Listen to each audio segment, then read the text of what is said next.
poleni sana kupoteza mbele ya Simba. Jana ulisema kwamba mtakuja kila mchezaji mtakuja na kila kitu kuja kupata matokeo. Nini kilikuwa tofauti kwenye mchezo huu? Kama tulivyotaraji kwamba mechi itakuwa ngumu na imekuwa ngumu kweli. Simba wamekuja tulikuwa tumefikiria tuwape Simba mechi, lakini Simba ametupa mechi sisi. Kwa hiyo wamejitahidi katikati ya kiwanja midfielders wao kutunyima nafasi ya kwenda kufanya yale ambayo tulikuwa tumeyaplan.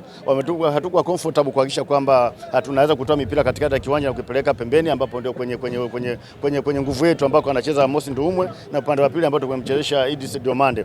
Kwa hiyo tulinyima nafasi na wakati mwingine pia tumefanya makosa mengi ambayo yamempelekea mpinzani kupata magoli. Yote kwa yote ni kwamba tunampongeza mpinzani kwa hicho alichokipata.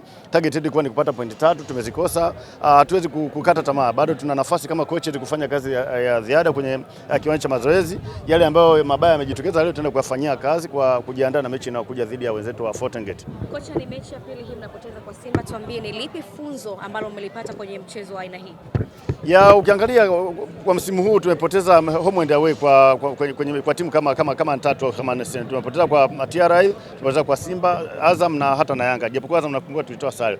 Kwa hiyo mpira uko hivyo, wakati mwingine unapanga mipango kama technical, lakini matokeo yanakuja kivingine. Lakini yote kwa yote huo ndio mpira ulivyo. Hatuwezi kusema tuache kufanya kazi. Tuendelee kupambana kama technical, yale makosa ambayo yanajitokeza tuendelee kufanyia kazi kwa sababu ndio kazi ambayo tumechagua.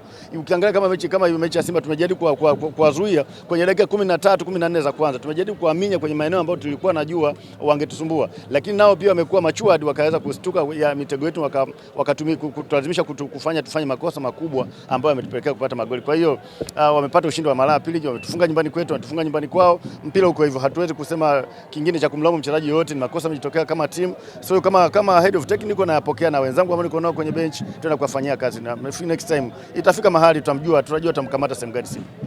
Ni mechi